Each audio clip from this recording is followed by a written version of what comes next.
Let's see, today, we want to welcome you first of all to the Roy Branson Legacy Sabbath School class. And just wanted to remind you this summer we're going to be working with Dr. Johnson's book. And we're going to go chapter by chapter. And so I think that starts June 17th. I'll have to check the schedule of that. So we're looking forward to that. I'm trying to think, and this afternoon, is that an open meeting, David? Yeah. At 4 o'clock. 3 o'clock. Be on free will. There'll be some papers presented. And so, and I think that's going to be in the library, or is that going to be here? Damaso, okay. So, all right, today we have a special speaker. It's Siroj Sorajjakool. I told Dr. Sorajjakool, my new daughter-in-law is Vietnamese, so I'm getting used to Vietnamese names. I still have a little trouble with Thai names, but we appreciate you being here. He's been with a school of religion, our school of religion here, for 17 years. He has his doctorate from Claremont. He has areas of study in psycho-religion, deals with human trafficking and globalization. And he will be speaking to us about social issues and social mobility. So we're looking forward to that. Trying to think if there were any other announcements that I need to make. If not, I'm just going to go right into reading this text. If you have your Bibles, I'd like to turn to Isaiah 1, starting with verse 12. When you come to appear before me, who asked us from your hand? Trample my courts no more. Bring offerings is futile. Incense is an abomination to me. New moon and Sabbath and calling of convocation. I cannot endure solemn assemblies with iniquity. Your new moons and your appointed festivals my soul hates. They have become a burden to me. I am weary of bearing them. When you stretch out your hands, I will hide my eyes from you, even though you make many prayers. I will not listen. Your hands are full of blood. Wash yourselves. Make yourselves clean. Remove the evil of your doings from before my eyes. Cease to do evil. Learn to do good. Seek justice. Rescue the oppressed. Defend the orphan. And plead for the widow. At the time to bow our heads. Father, we ask you to be with our speaker today. And the message that he brings to us will help us know what we need to do more to follow these words in the book of Isaiah. So guide us now, we pray in your name.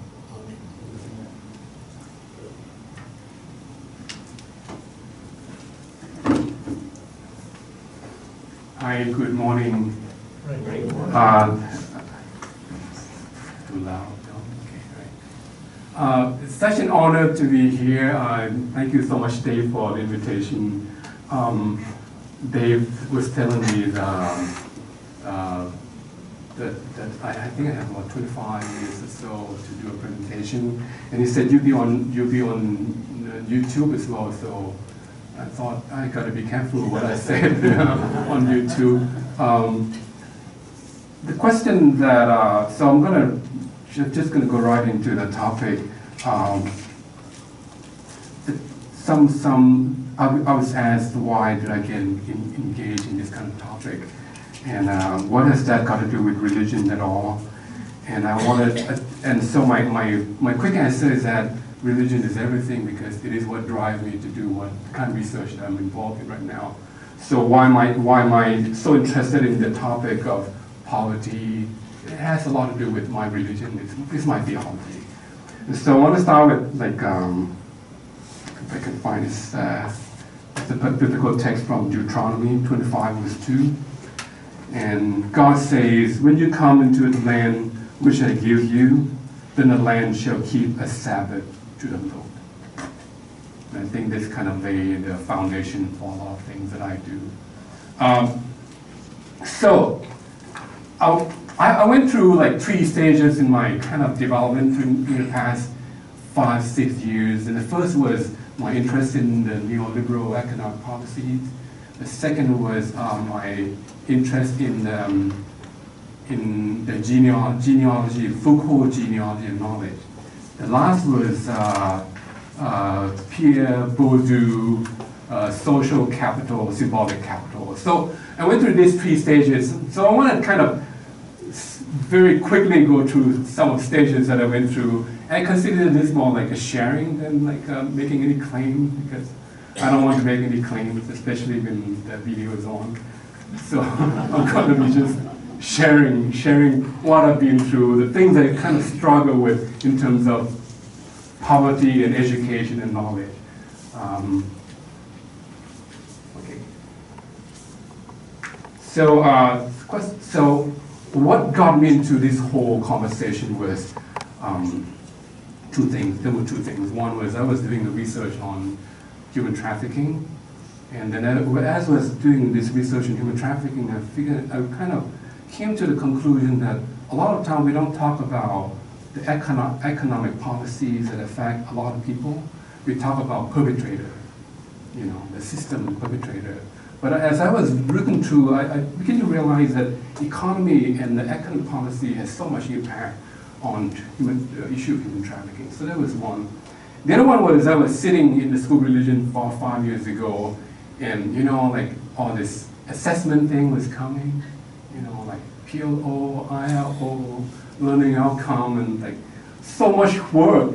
What am I going to do? So the question I had was, what is driving all this mechanism of assessment? So I want to be aware of the whole process, the philosophical assumptions. So I started doing some research and started reading like a work of Henry Giroux, Michael Apple, Paulo Freire, and so I came across an article by the guy by the name Thomas Lamke. I think he's a sociologist. And he was suggesting that before life was divided into different domains. Like you have family, you have education, you have culture, you have economy, you have different kind of domain in life. And different domain operate independently.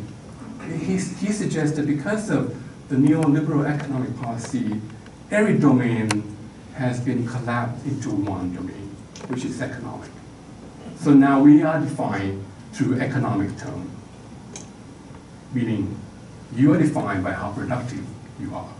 And that has to be quantifiable, measurable, quantifiable. So there's a quote by Thomas Lamke, citing Foucault. Foucault suggests that a key element in the Chicago School's approach is a consistent expansion of the economic form to apply to the social sphere, thus eliding any difference between the economy and the social. Here, the economy is no longer one social domain among others, with its own intrinsic rationality, laws, and instruments. Instead, the area covered by the economy embraces the entirety of human action. Then I started reading some works on the World Bank, and I started to realize that the World Bank is the most powerful institution that determines education policy throughout the world, and it's particularly affecting developing countries. So World Bank has so much influence when it comes to educational policies. Then I started thinking, you know how bankers think? I don't know how bankers think because I cannot think like bankers. Because if I do think like bankers, I'll be rich by now. But I was thinking that when you think like a banker, it's mostly about GDP. Like how do you think of the whole process? How do you think about education? How can education contribute to GDP? You think cost effectiveness. Like is it cost effective if you make an investment? You know, so World Bank has also been driven by the neoliberal economic policy. And so if you think of World Bank has such influence on education, then you start thinking, how will this affect education that we go through right now?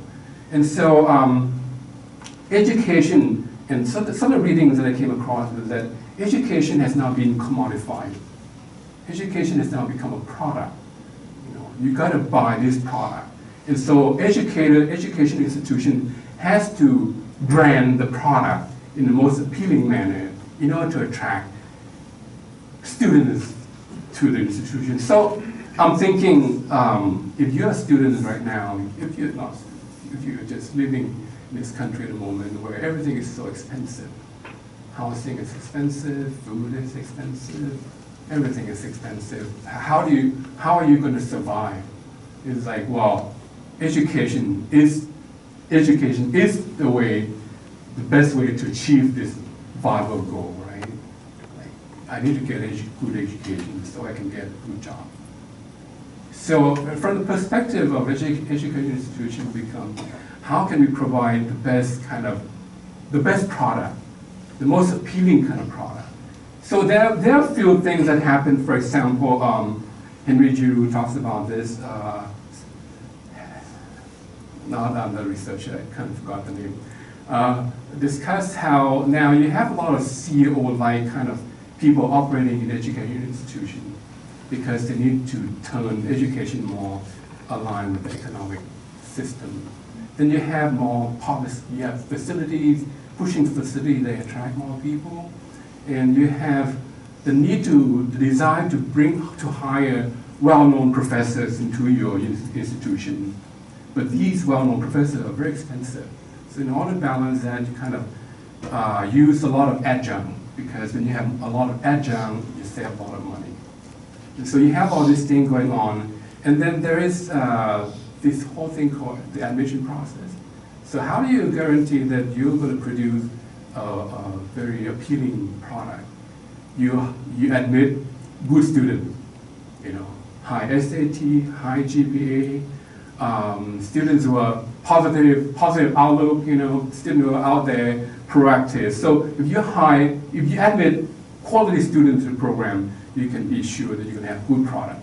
And good product will, again, kind of reinforces the reputation of the institution.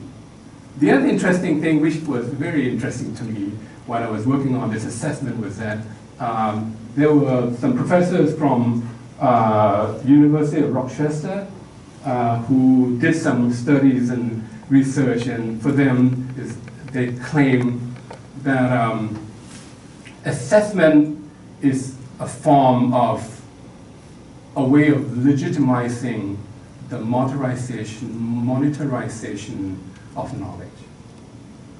So it's like, how do you turn knowledge into commodity? You know, assessment is one, because in assessment, you have to quantify. And the more you can make it more quantifiable, the more you can show that your product is good. So you got to come up with the most viable form to show in numeric, quantifiable way. And then you can be more competitive in the academic setting. So from here, I kind of move on to the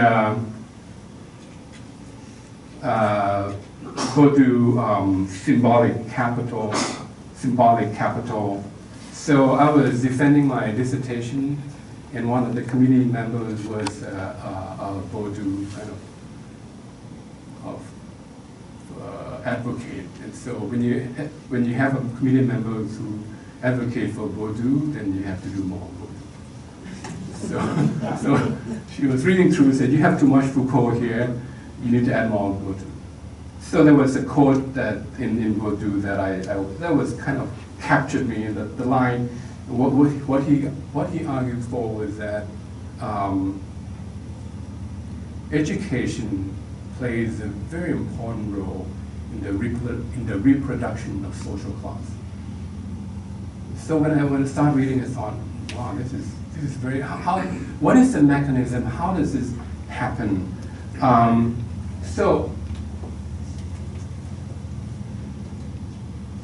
So just a few research here. In a longitudinal study conducted by the U.S. Department of Education, surveying 8th graders 12 years later and their level of education, 51% of students from the highest socioeconomic quartile received bachelor's degree, in contrast to 7% from the lowest quartile. In a survey of 146 top-tier colleges and universities, 74% of the entering class is from the highest income quartile, while 3% come from the lowest. For middle-tier colleges and universities, it is 46 to 7%, while the rate of community colleges are equally distributed. However, even within community colleges, a place designed for low-income students, there are high attrition and low transfer rates among minority and working class students. So you kind of see what the, so the question is, let's say you have really poor students. So Bourdieu argues that people with capital usually have a much better chance of getting up.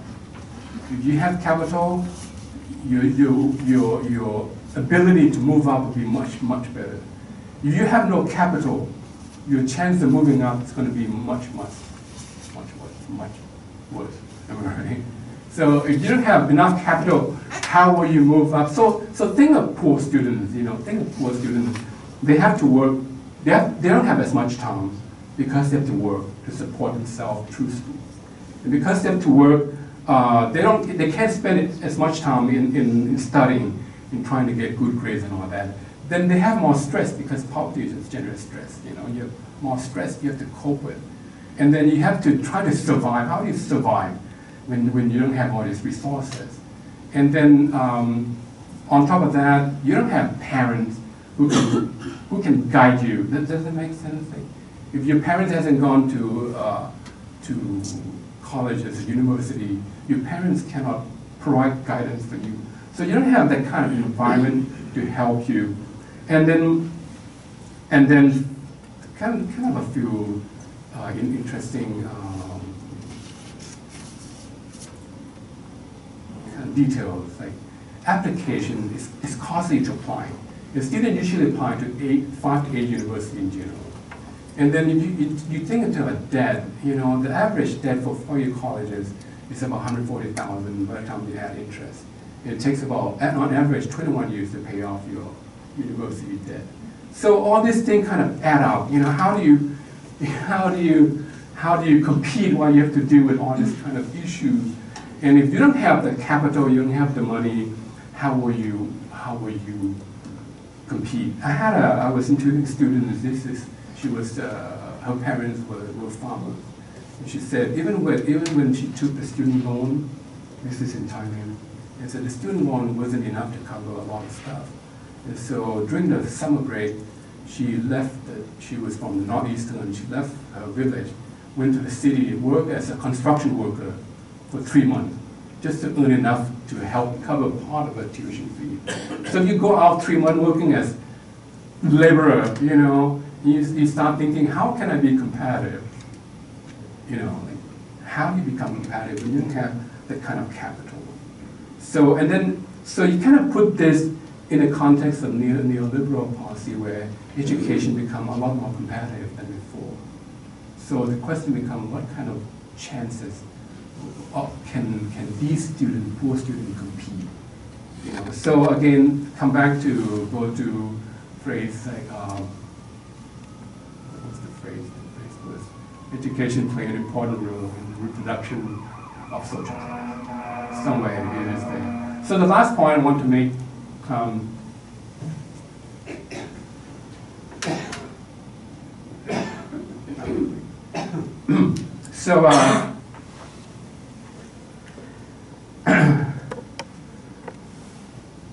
the last point I want to make is on genealogy of knowledge.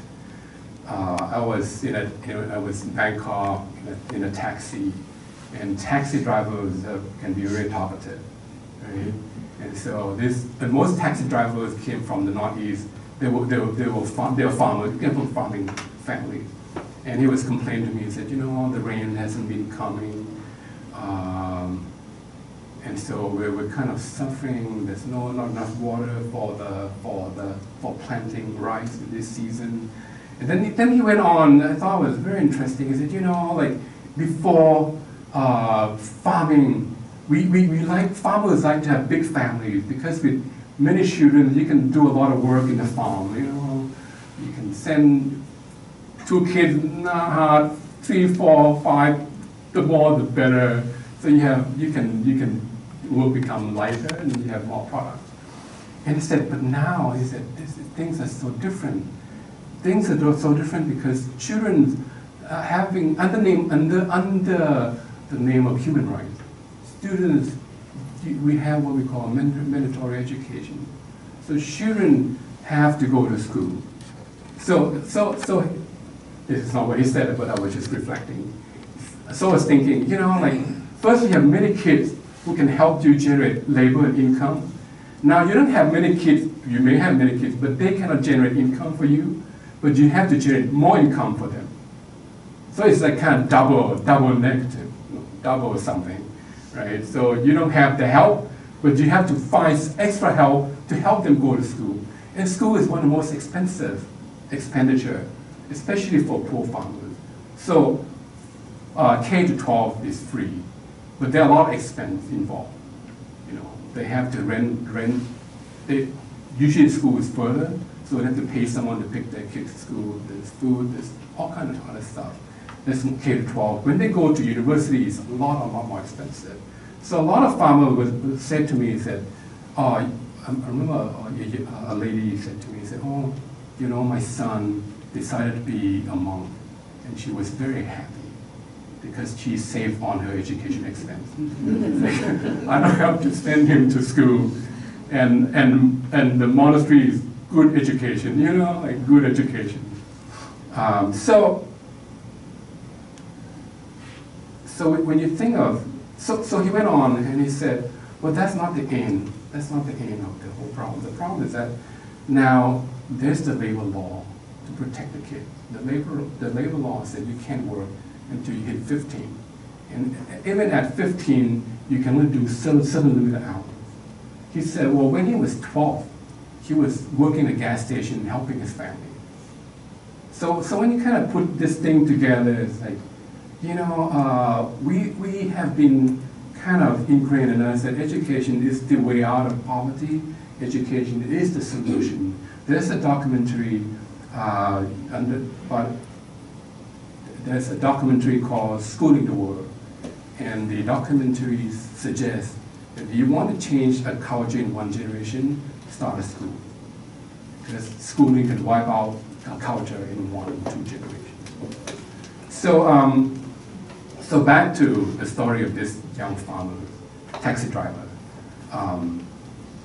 As I was reflecting, and I was interviewing a lot of farmers, especially the older farmers, I began to realize there was something very, very intriguing about farming. And there's a certain amount of depth spirituality among farmers that was very, very intriguing.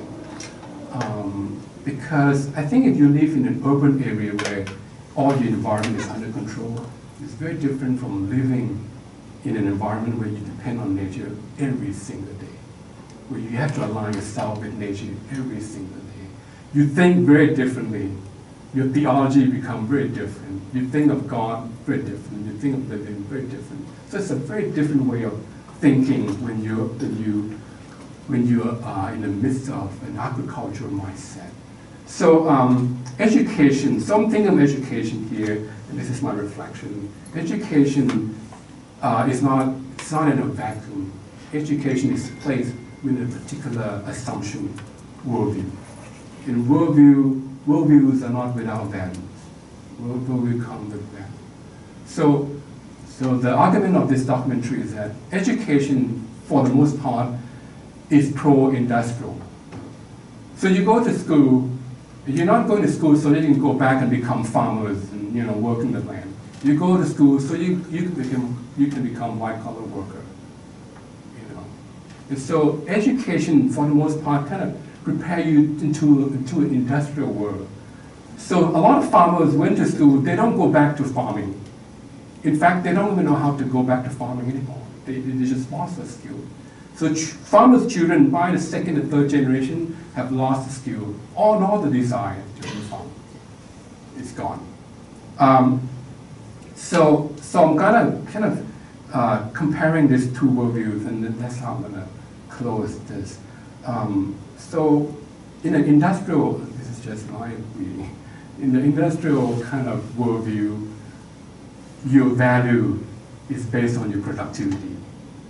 So you think of industry, a lady can take 2 days to make her sarong, but in industry, you can make the same thing for in the same period, you can produce so much more for a lot cheaper. So that's industry, bigger, more, better. So if you work and then you never get up, you don't feel like you're successful, right? But if you kind of work and then you get up there, you feel better, bigger, better, more. It's the value, it's the productivity. How do you become productive? It's the value of the industrial society. But in the agrarian society, the value is not productivity though. The value comes from aligning yourself with the ecological system. So the question becomes, how do I live in such a way that I can live, that I can sustain my livelihood as long as possible. So observing nature, observing how nature works, become very significant part of your educational process. How do you get educated? How do you learn? You observe nature, you live with nature, you align yourself with nature. So the value within the agrarian system is about subsistent living. Enough. You don't want more, you want enough. So if you contrast the two worldview, there's a contrast between the two worldviews. So I want to kind of paint with two quotations. There was, this was in Thailand, the World Bank, by the name, let me see. The World Bank Southeast Asia Director, Ulrich something, I don't know if you found his name. So here's the quote. He says, the single most important thing for Thailand is to improve its education and skills outside of Bangkok, meaning all these provinces and all that. The report points out the economic decline due to eroding competitiveness and slow improvement in productivity. One of the primary reasons, as pointed out by the report, is a lack of quality education in rural areas. And then he went on to say, it is wonderful that we can produce a few students who excel in international competitions, but if the majority of their contemporaries are functionally illiterate, it reflects poorly on Thailand as a nation. And it's like, I was thinking of this, this statement, it was like deeply disturbing, to call the rural people functionally illiterate. And so it kind of reminded me that if we're not aware that there are two genealogies of knowledge. So you have the farmers in the agrarian society with one genealogy of knowledge in a different worldview. And you have another one, a different genealogy, industrial modernity, kind of as a genealogy of knowledge with different outcomes. So you have two different genealogies of knowledge here. And then to compare a person through the lens of one's worldview, imposing one worldview on a different worldview, that to me is kind of disturbing. It kind of reflects the lack of understanding that there are different assumptions operating here. And we need to be aware that things are operating on a different assumption. So by the industrial worldview, farmers' subsistence living is viewed as failure. Because it's like, enough, this is enough, I'm good, I'm here, it's enough. Because it doesn't align with the industrial value. On the other hand, the industrial value of more is viewed by farmers as ecologically disastrous because it can harm the environment. So one view of success may be defined as failure by another. I hope. Okay, yeah. So I want to close with a quotation from Wendell Berry. So my research, I did a lot of citation of his work, and I found him to be very thoughtful. Who is more responsible and effective steward of the natural environment? It is not the better educated ones, those who have been defending and practicing environmental depletion with huge plantations, cattle farming, industrial fisheries, mining activities, nuclear power plants, polluting factories, bigger garbage, production and lavish consumption. Local indigenous people, generally less educated, often protect the natural environment because it is the environment that permits their survival. And it is not uncommon that these local people, while preserving their ancient land knowledge, ways of doing, thinking and dealing with nature, continue to be frightened, banished, or even killed openly or by mandate by the better educated and the rich. And I think when Berry went on in other places talking about the need that people, farmers,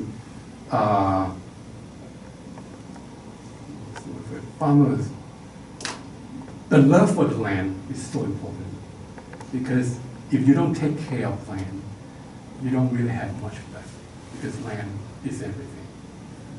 So with that, I'm kind of tied back to Deuteronomy, like, may the land keep the Sabbath. And I think that's a nice way to close this conversation. Thank you. Okay, you can ask questions, and I'll just kind of keep track so that you can spend time answering. So at this time, open for questions. I appreciate what you said. Through my lifetime, I've seen the change in education that you're talking about. Under the British system, when I was a teenager, there was concern for people at all levels of development in society. So only 16% were going to university, but the others were being trained for very productive jobs. Now we've moved to this economic model where we're virtually selling one model to all. And now in the United States, we have a drastic shortage of car mechanics, of welders, of machinists. So we fail to realize that we need multi-level education.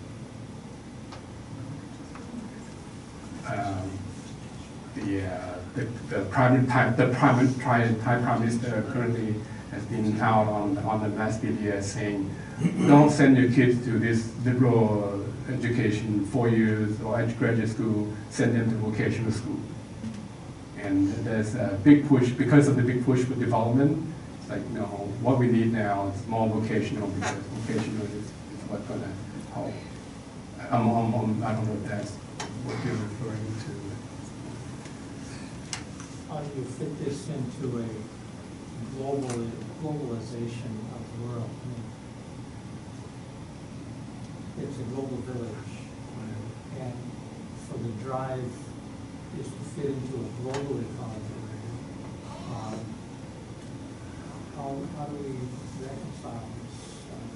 I mean, I see the values that you're talking about and maintaining local values and so on, but yet it's becoming much more global, and we have to have people trained to interact in the global economy as well. That is where my research aims. And I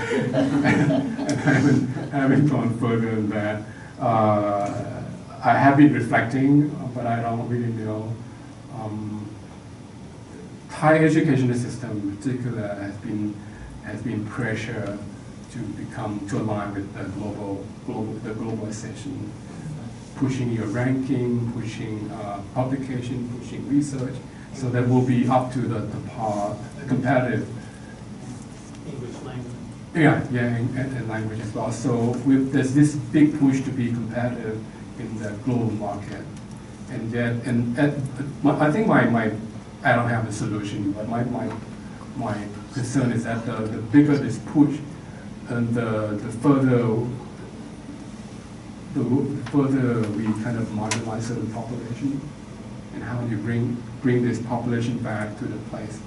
And that's the question that I'm contemplating. When we talk about global economy, we Westerners think, oh dear, China, they cannot, the economics of China. But consider the little people that work in all the assembly line things that are, where there's toxic chemicals or whatever, to the deprivation of the little people. And so the big people make profit economically, but then there's the little people, and putting those two together. And you have said nothing virtually about human trafficking. All of this, of course, impacts. And I would love to hear you another lecture on that, because I don't understand all those ramifications. I don't understand all the ramifications either, except there is just a quick example. Thailand signed an agreement with World Trade Organization a few years back. According to the agreement, World Trade says you got to open up your market. So if you open up your market this much, now you got to open up for more product from outside the country to your market. You got to cut down your tariff, taxation. You got to you cannot subsidize your product anymore. You got to pull back your subsidy. So that becomes like in order to increase competition. What happened on the hand is that trafficking is about cheap labor. Trafficking is really about cheap labor. And if you can find cheap labor, then you can be competitive in the market. So I don't know if that makes sense. It's like on the one hand, it's like you got to open up your market so you can let other people flow in. On the other hand, you say, well, you got to be competitive enough. So how do people become competitive? So they go around looking for cheap labor. And so this is where a lot of trafficking happens, because that's where we find a lot of cheap labor. Oh, sorry. She asked me. Okay, great. Some years ago, I had the privilege of sponsoring a young lady in Thailand through World Vision. Anyway, on one of my visits to Thailand, my daughter was upper management up there in World Vision. So I asked her, I said, Mom and I are going to Bangkok. This kid lives way out. I said, I'd like to treat her. I'll fly her into Bangkok for the weekend and, give her an opportunity that she's never seen before. And my daughter told me, she said, that's exactly what we don't want you to do. Because we don't want them to come into the big city, number one. Number two, she says that we don't want them to be disenchanted too much with life and to see the glitter of the big city. Anyway, what happened was this, World Vision, what they had done was, this family had farmers in Thailand, had two daughters. The father and mother sold one daughter into prostitution. World Vision took this other daughter and taught her how to raise chickens in a farm and to work in a farm, with the hope of proving to the father that there are other ways of making money without going into what he had done. And the amazing part of what was going on, and I'm sure you're well aware of it, is that they were selling these kids to buy Sony TVs and VCR. I mean, this was how they had gotten to that point, you see. And I think as a church and as a Christian, that we need to offer other solutions and better solutions, and that the gospel is tied in to giving them a better way of life. Thank you very much. One of the problems with the agrarian society is that we have, by immunizations and other things of modern medicine, increased how many children survive. And it makes a deficit of land because you can't give all your sons farmland. And so as it takes 100 years for the birth rate to decrease in commensurate with the health of the children, we have this deficit of work in agrarian society as well that helps to fuel this globalization push, I think. Can I respond? One of the studies, the newer studies, the way they track changes in occupation for farmers' children to a lot of shift has to do with demographic shift. So the farmer grows, the family grows, the land keep dividing, subdividing to the point where the subdivision is not enough for farmers. But this is also the place where the land policy, land reform has not been taken more seriously. How do you do land reform? Because a huge part of land has been rented out for foreigners. Because farmers are forced to sell their land to survive. So this big piece of land has been rented out 100 years to foreigners. So how do you do land reform? Come on. I just also want to comment. I spent time in Thailand last winter as a peninsula, and I over on the agricultural peninsula environment, and I've seen the love of the land by the people that I spent 7 days out there organic rice farm. The folks there are Buddhists. They are wonderful people that are very content. They live in what we would consider a shack.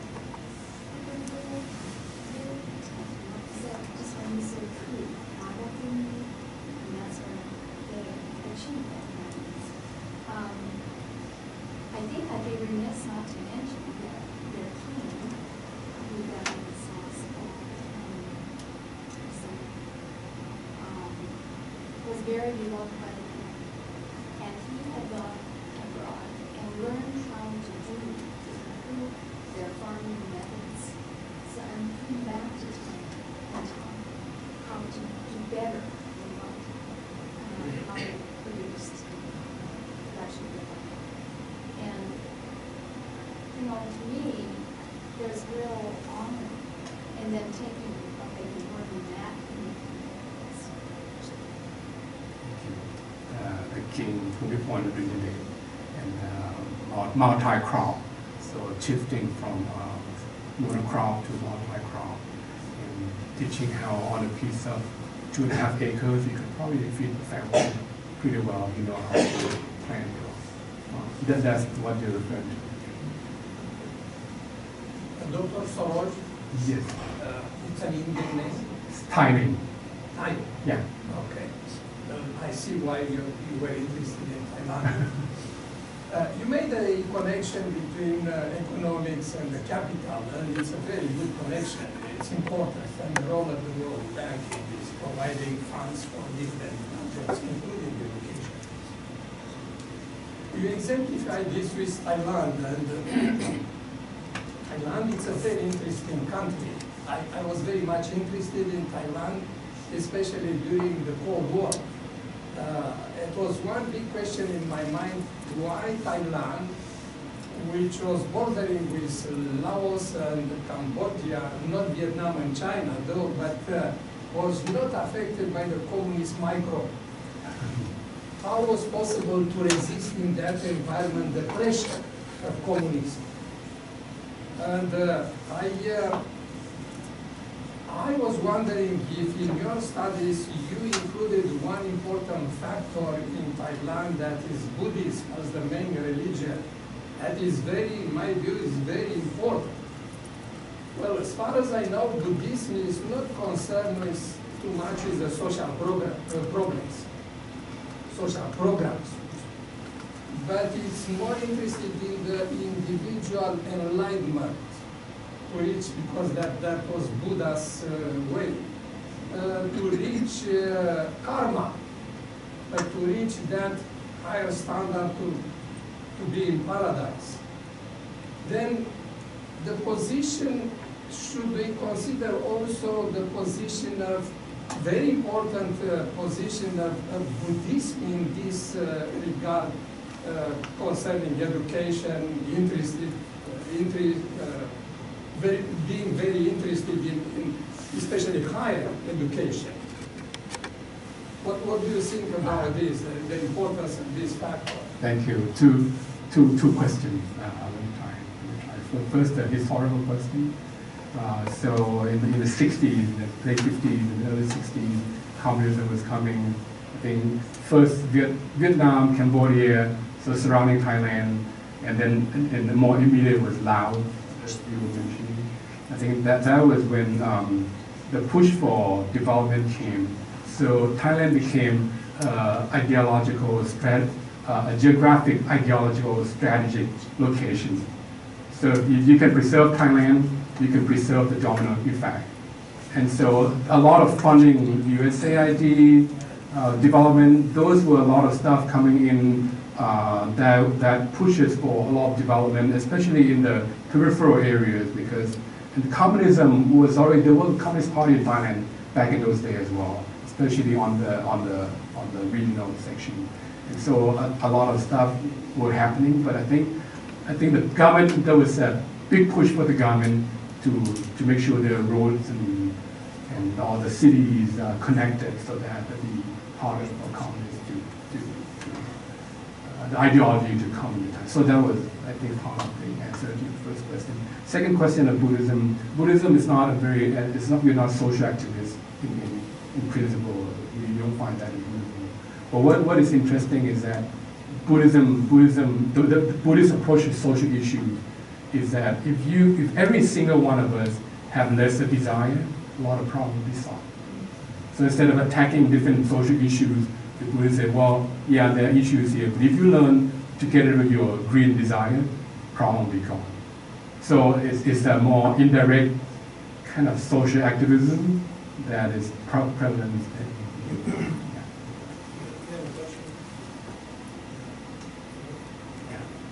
Would you say there's a difference between Christians and Buddhists that children that are educated, would you say that more Buddhist children come home and resume traditional farming ways as compared to children that grew up Christian?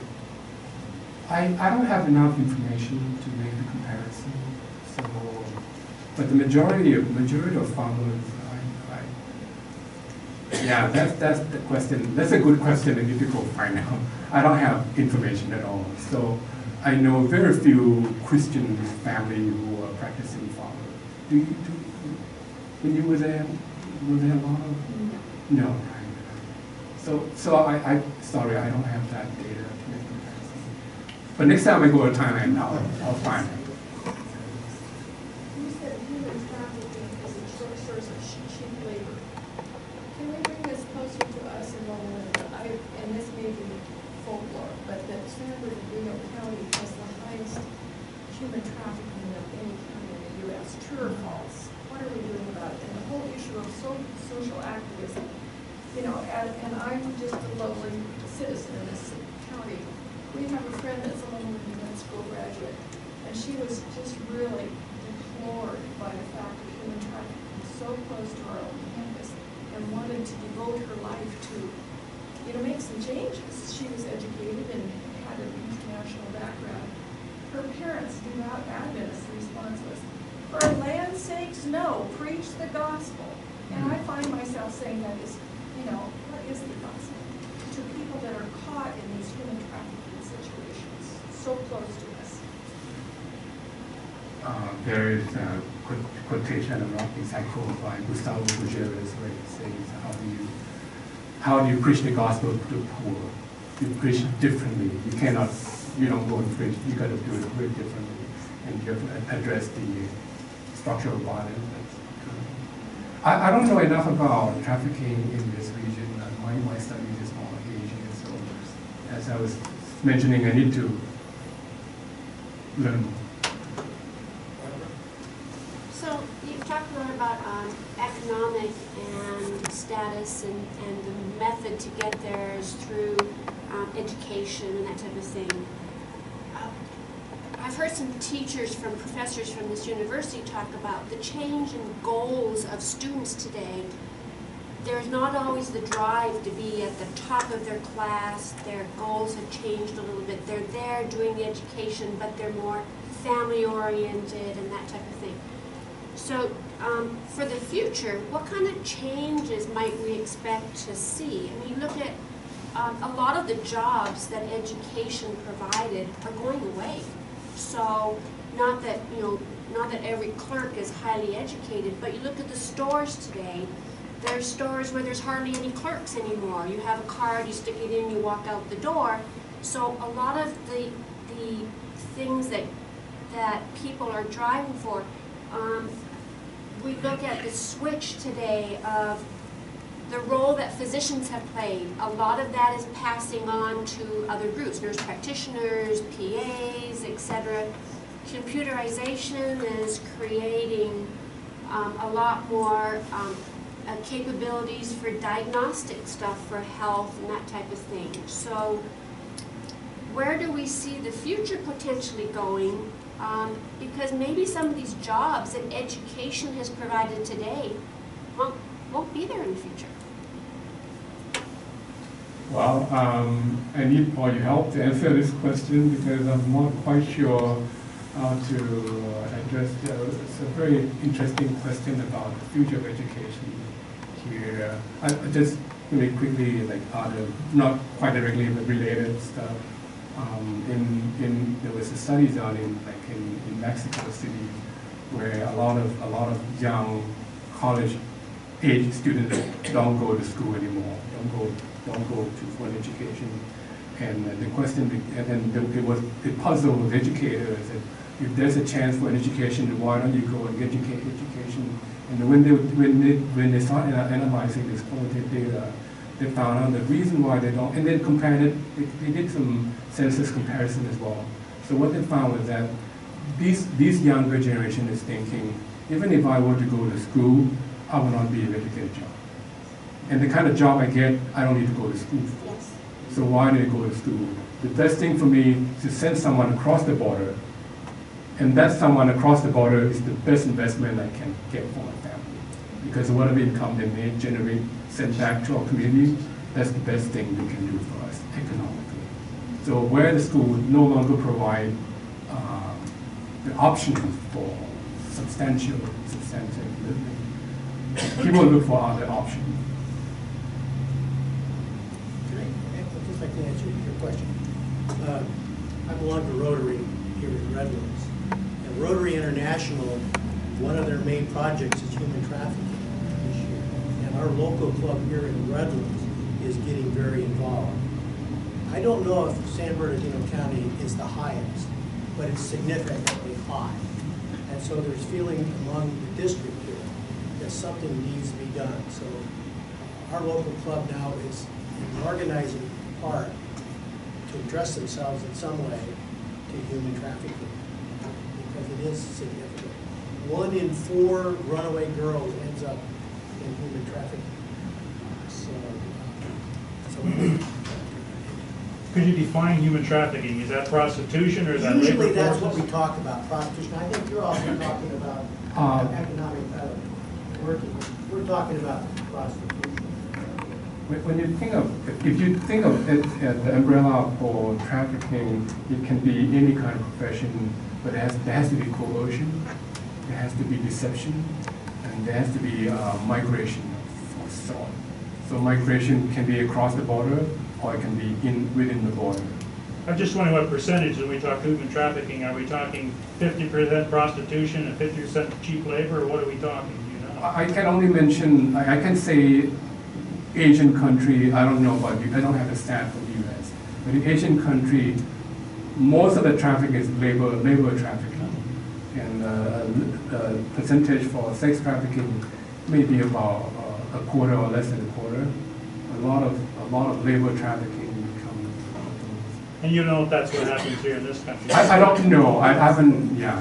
I can't answer that question, although I do know that all the presentations that we have focused on prostitution, and there is at least one safe house here in San Bernardino where young women will come and be protected. But I don't know, but it is a significant part of it. Just to carry on what you were just saying, Forrest, and to piggyback on what Judy was saying and to answer some of what you mentioned just now, I looked up, I Googled human trafficking in San Bernardino. I had no idea that on January 28 of this year, they had the 7th annual Human Trafficking and Sexual Awareness Walk. And here it says, victims of human trafficking can be forced to work in many areas, including agriculture, sweatshops, nail salons, and domestic work, but they can also be forced into prostitution, stripping, or pornography. That's right next door to us. Is there any stats in the... That's San Bernardino. That's in the Sun, San Bernardino Sun.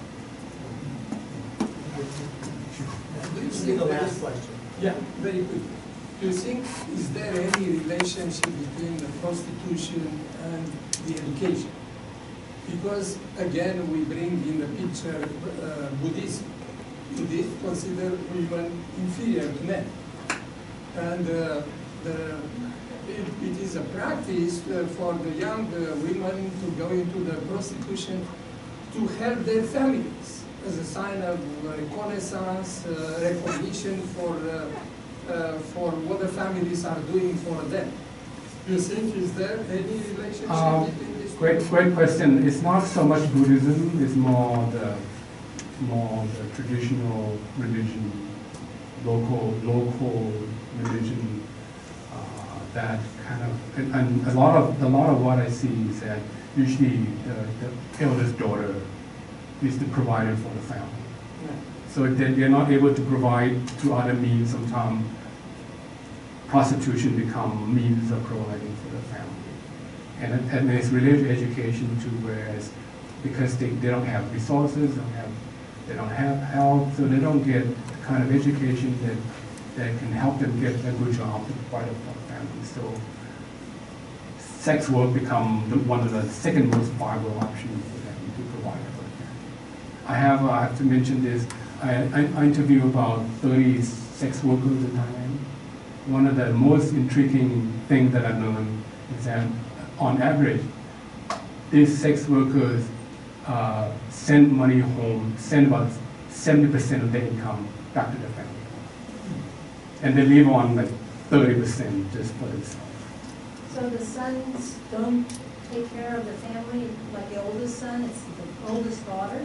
The son do, but they do some other stuff. So if you become sex workers, the opportunity of earning big money is much better than you become a taxi driver or you do hard labor.